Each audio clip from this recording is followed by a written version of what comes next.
Yo, what's up everyone? Welcome to Tab Running. It's Tyler here, and if you guys have seen some of the last videos on the channel, you know that I'm going to be doing a time trial at some point. Well, that day is today. I am going to be doing a mile time trial. Ever since our college season got canceled, I've just been kind of training for a couple time trials. You've seen some of the workouts that I've been doing. 3 days ago, I did that 8x100 workout. 2 days ago, I actually took the day off. Yesterday, I did like a 4-mile run with some strides. And then today, we're gonna hop on the track, put down the best mile time that we can, and see what happens. So, we'll see. Yo, what's up? We're at the track now. I just did a 15-minute warm-up, and we're about to do the time trial now. I have my friend Boak here. He's recording a little bit of it. He's like all the way in the corner over there. But we're gonna get started now. Here we go. Actually, we're gonna do some strides and some like dynamic drills. Then we're gonna go.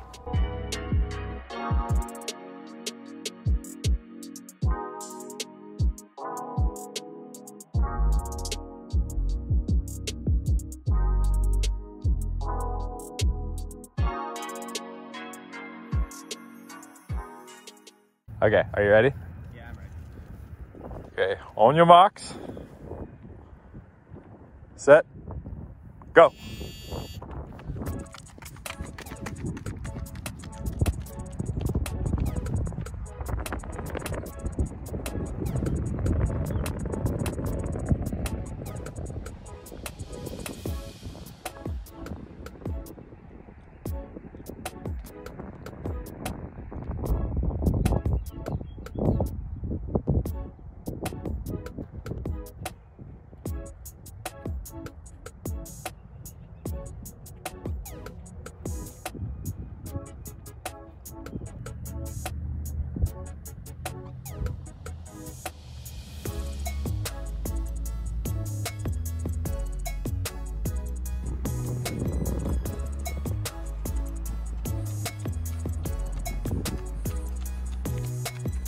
Let's go, bitch. Come on, Boak. You got it. 67 on that lap. Good job.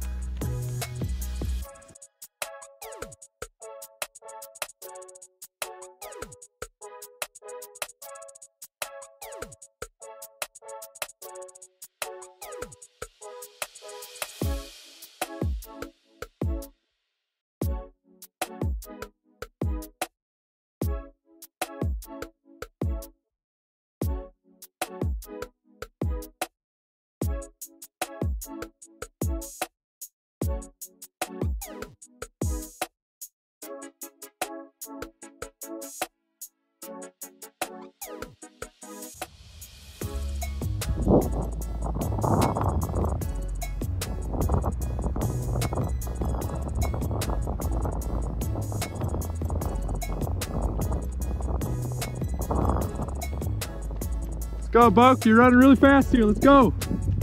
Focus the hardest on this lap. 2:18. Let's go.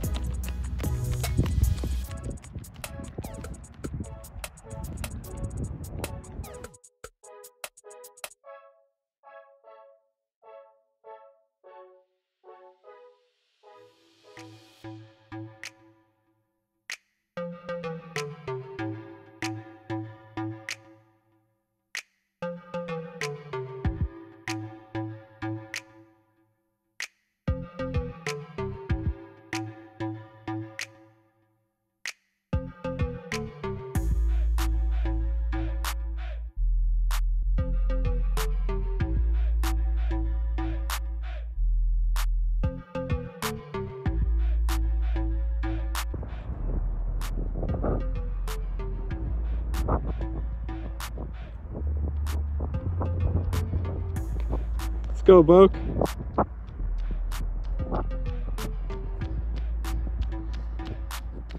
Good third lap, Boak. Let's go. All you got left, all you got left. 72. Let's pick it up, let's pick it up.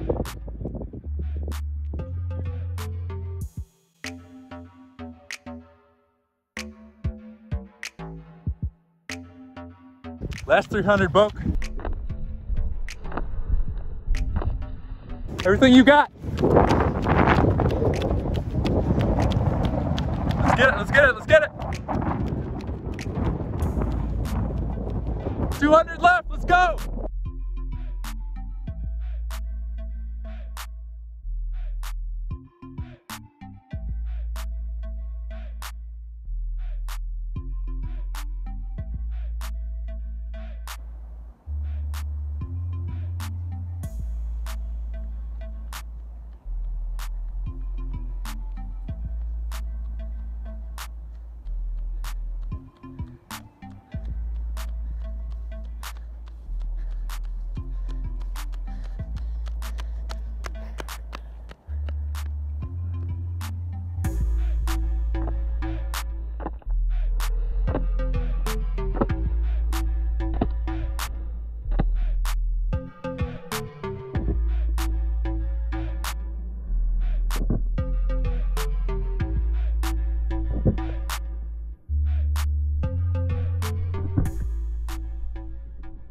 I had 4:44.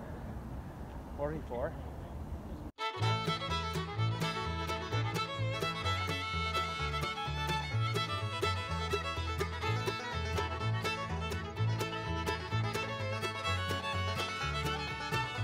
Bruh.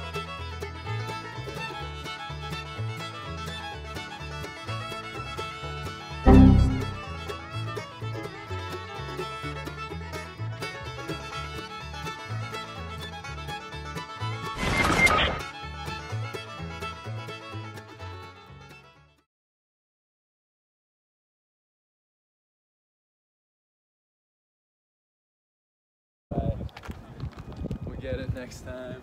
Yeah, that sounds like what I would say. Yeah, that wasn't very ideal. It felt really terrible, but we did it. Thanks to Boak for recording and timing. So we're gonna do a cool down now. All right, guys, it is now the day after the time trial. I've had some time to think about it, and obviously it didn't go according to plan. I wanted to run under 440. I ended up running a 444, and my best indoor mile time from this year was, I believe, a 442.7 something. So that's kind of why I set that goal of breaking 440. And honestly, I think the main problem was I just got out too fast. For some reason, like my first 200, so I wanted to go out at like 440 pace and then just kind of increase my pace as I went along, just get faster each lap. It's kind of how I have run my best mile times historically, but in this race I ended up starting my fastest and getting slower each lap, which was the complete opposite of what I wanted. And like my first 200 was like, well, I guess it was like 209 meters, but even if you take the time that I ran that first 209 meters, that was like 2 or 3 seconds faster than I wanted to run my first 200. Like I wanted my first 200 to be like a 35. So I wanted to come through like 209 meters at like what, 36, 37. And I honestly think when I looked at my watch, it said like 33, 34, something like that. So that was a little quick, obviously. And then it was just all downhill from there. At that point, I was just trying to like hold on to whatever pace I could as best I could. And I just kind of fell off a little bit. And obviously I was running the race by myself. So I feel like that's kind of a bad strategy to take in a race when you're by yourself and you don't have anyone to pull you along. So once I kind of got, you know, halfway through, I was really feeling it. Whereas I like to feel strong halfway through and be able to, you know, kick pretty fast. But I was just trying to hold on for dear life, and I had nobody there to like pull me along. Not that if anyone else was there, it would have, you know, made me run 6 seconds faster, but just mentally, it was kind of hard to like stay in that zone, I guess. And it was really hard to like speed up. Like it felt like I couldn't really get anything going. I think it was just because I went out a little too hard. But that kind of shows that, you know, I typically take the strategy of, like I said, starting a little slower or like on pace for my goal and then trying to like speed up, you know? So like I would have wanted to get out in like a 35 or come through 400 at like, you know, a 70, which is 440 pace, and then try to, you know, maintain that pace or get slightly faster each lap. But after doing that time trial, it kind of told me that that's probably the right strategy for me, because I tried accidentally doing it the other way, where I started off like going kind of fast and I ended up not being able to hold on to it, which I don't do all my races like that. Like obviously in the 800, you want to do your first lap faster than your second lap. So when I do my 800, I'm still gonna try to go out fast, obviously. I'm doing that time trial in like a week and a half, 2 weeks or so. Just kind of look at the weather. And that's another thing, is that I picked that day for the time trial for the mile because the weather was supposed to be pretty nice for our standards. It was like about 48 degrees when I ran, so it was a little chilly.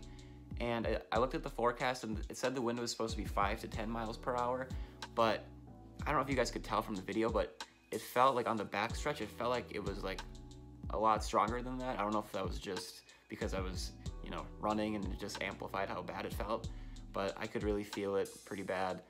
But either way, you know, it just didn't go according to plan. But I mean, for as poorly as it went, and like I felt pretty tired, like when I was finishing my third lap, I wouldn't have been surprised, like feeling wise, if I was finishing the whole race, just the way that effort wise that it felt. So to still hold on and run a 4:45 when my season best for an indoor track is 4:42.7-ish, you know, and my goal was to break 4:40. It's not the worst thing in the world.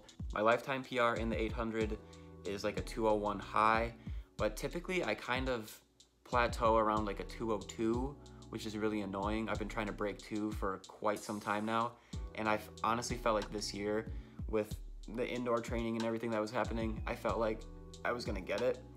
So I'm still gonna be trying to break 2 minutes in the 800 for that time trial. It's gonna be kind of difficult, obviously, because I'm not gonna be in an actual race with other people, but I think my friend Boak that you saw in this video, he might be riding his bike, trying to pace me through at least part of it, and then we'll just see what happens. But that also reminds me, special thanks to Boak once again for taking the time to help me film some of this video and, you know, be a motivational speaker during the time trial. That was awesome. Shout out to Boaky. But yeah, we didn't meet our goal for the time trial, so that's a bummer, but that's okay. Not every race is gonna go according to plan. You know, I think we just got a little too fast, and then we just couldn't really hang on to a pace that we wanted, but we learned from it. And, you know, it's always good to just get a race under your belt. And, you know, this is my first race of the outdoor season. You know, I haven't raced in quite some time. So sometimes there's just a little bit of rust there too. So we knocked some of that off. And I think we're gonna keep our head up for the 800 meter time trial. So stay tuned for that. All right, guys, even though we didn't quite meet our goal, thanks for watching. We'll try to, you know, meet our goal next time. And like the video if you enjoyed it. Subscribe if you want to see more. And I'll see you guys later. Peace out. Go team! Is that 9 meters? Woo! Does that take 9 meters? Okay. How am I supposed to... Behind the scenes with Boak. How? I can't see that. Are you nerved, even though you're doing a time trial? I'm nerved because I know it's going to be crad. Is it like nerve in a different way than if you were racing? Yeah. It's not as like... yeah, but like... yeah, it's less nerve, definitely. Because there's not like a guy on a microphone. That's what makes me nervous. Yeah, the guy has a microphone. Oh, and the fact that it's out of your control when you're racing. Yeah. Like someone's just gonna tell you when it's gonna happen. Right, like, all right. There's nothing you can do. Like if you had to tie your shoes right there, like the starter would be like... You're like, alright, you're out. Like, darn. Okay. Alright, I'm Reggie.